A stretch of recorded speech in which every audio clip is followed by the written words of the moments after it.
The fall air is back, and what that means, NFL is finally here. Chad, it's been a long time since the Super Bowl. We finally made it back to September, and thus the start of the NFL season. I'm super excited for pro football to be back. How about you? Here we go. NFL's my favorite, man.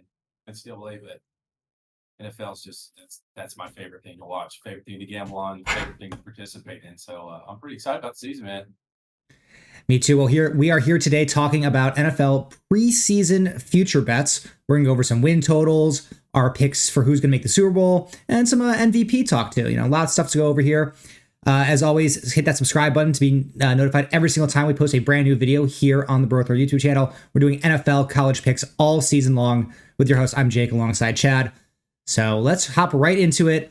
We have the New York Jets as our first win total. The over-under line here is 9.5, minus 162 towards the over. Now, obviously, last season did not go how the Jets planned. What do you think is on pace for them this year? Well, obviously, Aaron Rodgers is back. That's the big one. He had 4 plays last year before he went down with an Achilles injury.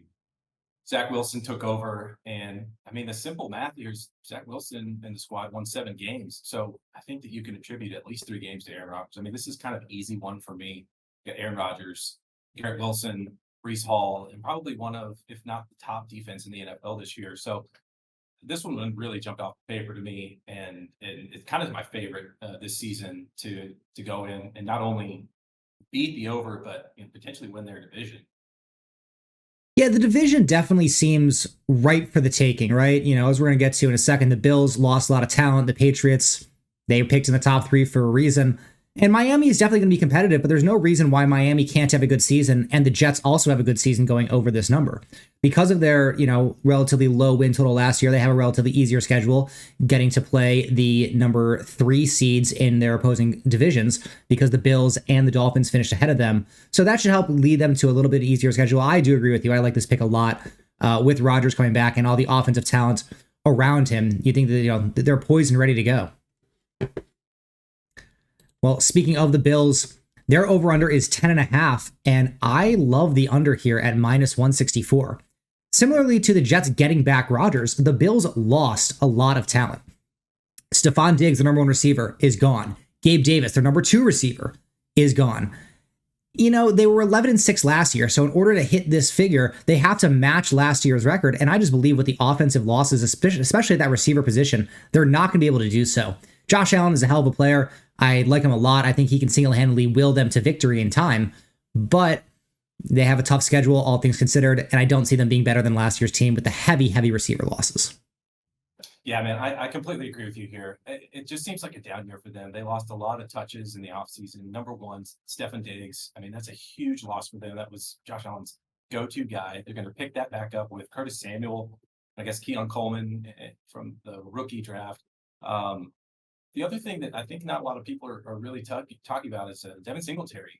Devin Singletary was a huge change of pace back, a lot of touchdowns, a lot of touches out of the backfield. Cook's still there. They've just lost a lot of offensive weapons. And then on the defensive side, Milano, their linebacker, is kind of the glue to their defense. He's out for the season, so he's on the IR. He's done, and this division is just going to be really tough for these guys to really compete the way they want to, and to win the same amount of games that they won last year. I think it's just going to be a stretch for them. Yeah, it just feels everything has to go perfect for the Bills this year if they're going to, hit this 11 win total. If anybody on the team gets injured, even beyond Josh Allen, it feels like any key pieces go down. It's going to be really tough for this number to hit. And then speaking of a team that has a lot of key pieces, let's talk about your favorite team, the Dallas Cowboys. They just recently re-signed CeeDee Lamb to a massive contract. So he is locked in. Nowhere going is CeeDee Lamb. But their win total number is only 9.5 here for a team that was 12-5 last year. Feels a little low. What do you think about that one? Yeah, I think it's real low. I mean, you look at a team over the last 3 seasons that's won 12 games, and one of those seasons Dak only played 12 games. So you've got a defense that kind of carries this team, is what it seems like. And this year you got Trayvon Diggs is back, Overshown's back, he's healthy, and you've got a defense again that really has a super good strength of schedule. So on top of the defense, last year the Cowboys scored the most points in the NFL. So I know Dak catches a lot of flack, but this team scores points, and they've just locked in, like you said, CeeDee Lamb for a 4-year contract. And I kind of think that the 10.5 to 9.5 may be around a speculation of, is Dak going to sign? Is he going to show up for the season? I mean, he's playing, but I mean, is he going to show up? Is he going to show Jerry Jones that he's worth the $60 million plus contract? I think we're going to find out. But outside of Dak's play, outside of the defense being healthy, the Cowboys went and did what they always do, which is they built that offensive line. They went and got Tyler Guyton, the left tackle, right tackle's Tyler Smith. I love these two guys. These are two of my favorite players on the team. In fact, I didn't buy the jersey last year. Smith's my boy. So when you look at the totals here, I just think it makes perfect sense. I would expect 11-12 at least win season and potentially a division win. I mean, my big concern with the Cowboys is on that defensive side of the ball because they lost Dan Quinn. I mean, this was one of the top defensive coordinators in football for the last couple of years. And now with him moving on to Washington as head coach, I don't think it's a guarantee that the defense is going to stay as dominant as they were. Obviously, they got studs in Micah Parsons. He's not going to go anywhere. I do think the number seems a little bit low. I am a little bit more down on Philly this year with the loss of Jason Kelce. So I do think that the Cowboys could end up winning this division and supplanting them. So I do think this 9.5 number feels low, and I probably will ride with you on the over. Dak is going to play for sure. I mean, he's contract reasons regardless. He'll play this year to, lock in a good contract if he has to test free agency. Yeah, he's definitely going to play. It's just kind of that question in the air of what mental Dak shows up. And I think Dak over his career, he just shows up when he plays. Yeah, I mean, he has a bad record in the playoffs, but we're not talking playoffs. All right, now from your favorite team to, well, my favorite team, the Chicago Bears. And surprise, surprise, I also like the over of my favorite squad. The Bears were 7-10 last year, and now they have an over-under of 8.5. But the Bears made so many huge changes in the offseason, it would be shocking for them to not win an extra 2 games as opposed to last season. Obviously, the big one being number 1 overall pick, Caleb Williams coming in to supplant Justin Fields. Now, obviously, I think that Fields has shown a lot of upside in the past. He has a lot of athleticism, a lot of speed. But at the end of the day, he wasn't making the reads you need to make on an NFL level. And bringing in a guy like Caleb is going to be such a huge upgrade. I'm not even sure people really understand. Like, Caleb Williams was the first overall pick. Justin Fields this season was just traded for a 6th round pick. Like, that shows the current market value. And obviously, we have to see what happens on the field. But I have, watched a lot of college football, and I have a big belief in Caleb Williams being good. Now you add in Roma Dunn's the number 9 overall pick at receiver. He was a stud at the University of Washington. Keenan Allen from the Chargers. The Bears completely revamped their entire pass game. Brought in DeAndre Swift at running back. Cole Kmet still at tight end. DJ Moore is still there, signed a fat extension. It's hilarious to say as a Bears fan, we arguably have the best skill position players in all of football.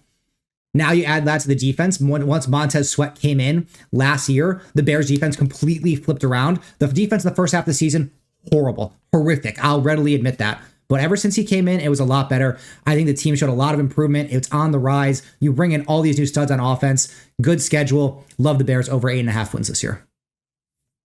Yeah, I do too. You go from a 7-win plus 2 wins this year to hang on to 9. And I think it makes sense. You've got 4 returning offensive line starters to protect Caleb Williams, their obvious new franchise player. So, I mean, outside of that, you've got O'Dunes, like you mentioned, and he's part of the reason, maybe the biggest reason that Phoenix was at the top of the list for the Heisman last year. This guy's big, he's fast. You've still got DJ Moore, who came in the top 10 in yards and touchdowns for receivers last year. So, ton of weapons, a ton of new talent, and a ton of old talent. And honestly, as far as the Bears go, this is one of those teams that you've been watching for the last couple of years, and you see the picks that they've been acquiring. You see the cap space that they have going forward. And it's only a matter of time before these guys are serious contenders, not only for their division, but potentially their conference going forward. And I think this year is probably when that starts. Completely agreed. Well, speaking of conference champs, we're going to move on to talking about that now. And interestingly, you and I were in exact agreement on our conference champs, a very rarity in these type of shows, but that's just the state of the NFL. And coming out of the NFC, we see it being the exact same team as last year, the San Francisco 49ers. Plus 300 current odds to win the NFC, 12-5 last year. I mean, from my perspective, it's pretty easy to see why. Obviously, this is a studly team with a great offense. Kyle Shanahan is one of, if not the top offensive minds in football. They've got Christian McCaffrey, the best singular player in the entire league, at least, in terms of the skill positions, not necessarily factoring out quarterbacks. But arguably, if you're, talking every position, he has a legitimate argument there. They have great receivers, great tight end. I'm a big fan of Brock Purdy. I think he's super underrated. People call him a system quarterback. I don't believe so, because that if that's the case, then the system took a massive jump up in production once Jimmy Garoppolo got benched and Brock Purdy took over. So, they have a great defense. Nick Bosa, Fred Warner, just studs throughout. I really think that they're going to make a return to the Super Bowl. This is a team that, because they lost last year, is going to be super hungry, and I like it to make it back and get some redemption. Yeah, I agree with. I mean, like you said, these were both of our picks, and maybe they're favorites, but it just makes sense. I mean, Kyle Shanahan, he's going to win a Super Bowl. It's only a matter of time, right? And so when you look at what this team's done over the last couple of years, going with McCaffrey, giving up picks, they have staged this team to go and win a championship. Like you said, love Christian McCaffrey, and then one of the guys that is kind of obvious but gives defenses a nightmare in both conferences is George Kittle. Like, what do you do with George Kittle as linebacker? What do you do as an opposing defensive coordinator with Ayuk? Hopefully he signs Ayuk. You got Debo, you've got CMC, and like you said, Brock. I mean, Brock, is he a system quarterback in the sense that he runs this system flawlessly? Yeah, he is. So I could see these guys doing what they've done in the past. Maybe the Cowboys play them. Maybe the Eagles play them. I don't know. But they're going to get past, and they're going to head to the Super Bowl. One of the other things I love about the 49ers is just like a throwback. They're one of the only teams to actually use a fullback and still run out of the I formation. And it feels like they have actually unique plays and unique concepts coming from these single back I formation backfields that nobody else has. And when it comes down to January football, in the cold, in the snow, being able to run the ball consistently is what's going to end up winning these games. So it's just too many factors. I have to side with San Francisco coming back out of the NFC to make the Super Bowl and face the team that we both have coming out of the AFC in a rematch, the Kansas City Chiefs. I know we're on both favorites, but these guys are favorites for a reason. The Chiefs are the reigning Super Bowl winners. Why do you have them winning the AFC this year? Well, it's the same reason that I had them winning last year. Andy Reid, number one, and Patrick Mahomes. I mean, it's obvious. Patrick Mahomes is in a tier of his own in the NFL, period. There's no one right now who touches his ability to throw the ball, see the field, move, and create plays. And he's got his favorite guys still. I mean, you've got Travis Kelce, number one.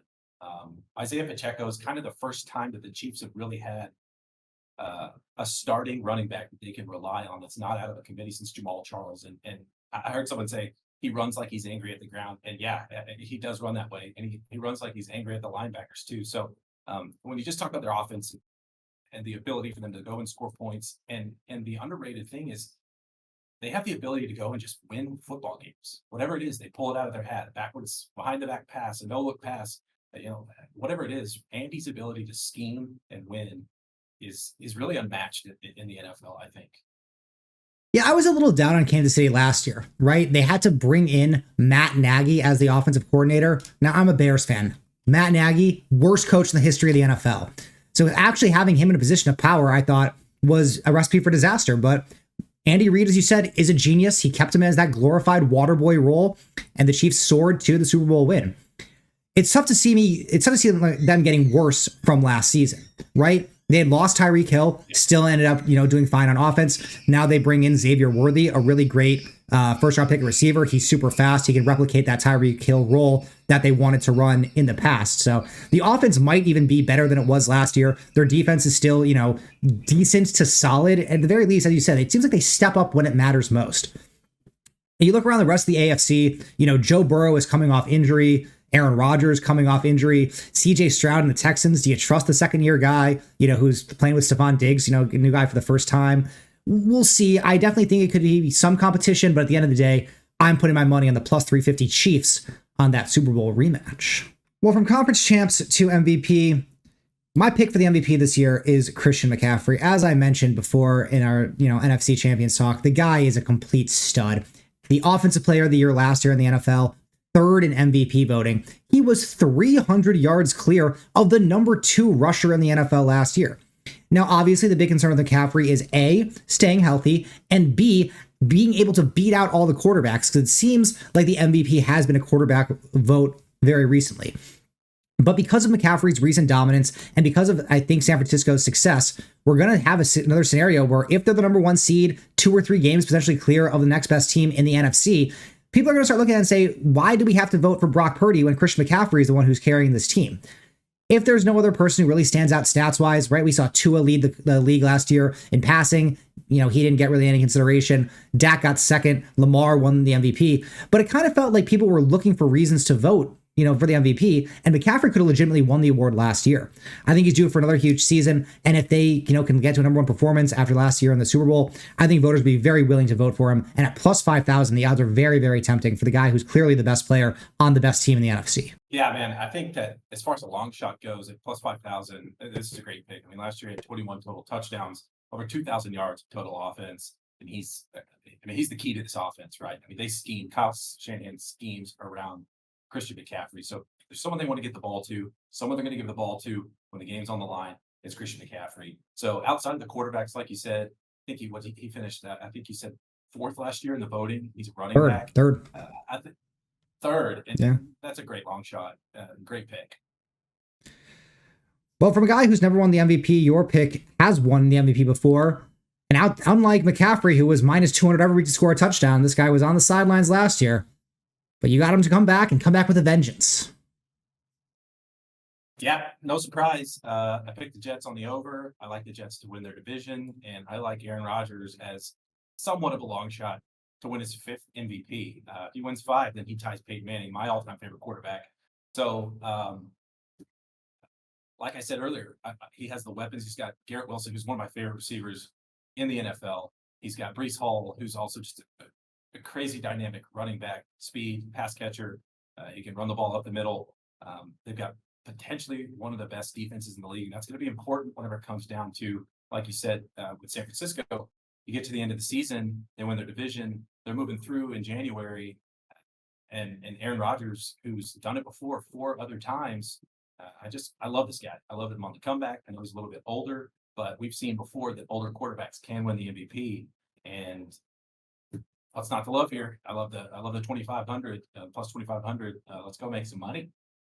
Well, it's not to love, of course. He's coming off a very severe injury, right? And a guy who's his age coming off an injury like that is a little bit risky to say he's going to be the MVP of the entire league.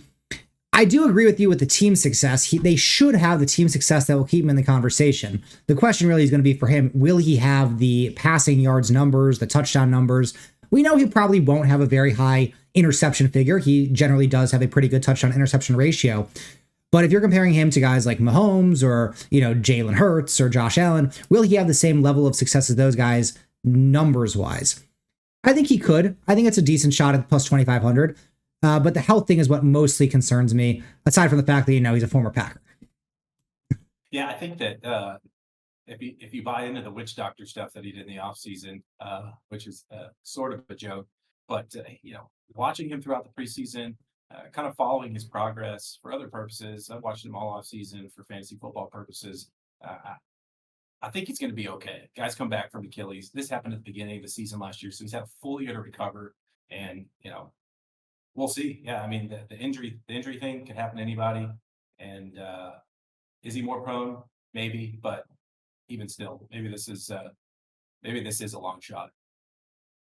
Well, we'll see what happens. It is going to be a very exciting NFL season. That is for sure. You can catch us all NFL season long right here on the BroThrow YouTube channel. We'll be giving out our best bets against the spread and money lines and over-unders every single week for both NFL and college football. So hit that subscribe button. And if you want to sign up for BroThrow to place bets on your favorite NFL team, favorite college football team, or whatever you want to bet on, use the code YouTube, brothrow.com/YouTube to sign up. Chad, anything else before we go? Yeah, just be sure and tune in to the weekly email flyer. You'll get to get Chad D's picks every week on Fridays. And last year, we had a pretty solid first showing of 37, 29, and 3. A little bit of a tough start, but we ended the season pretty strong. So be sure and tune into that to make some money on BroThrow. Sounds good. Well, I'll see you in the next one.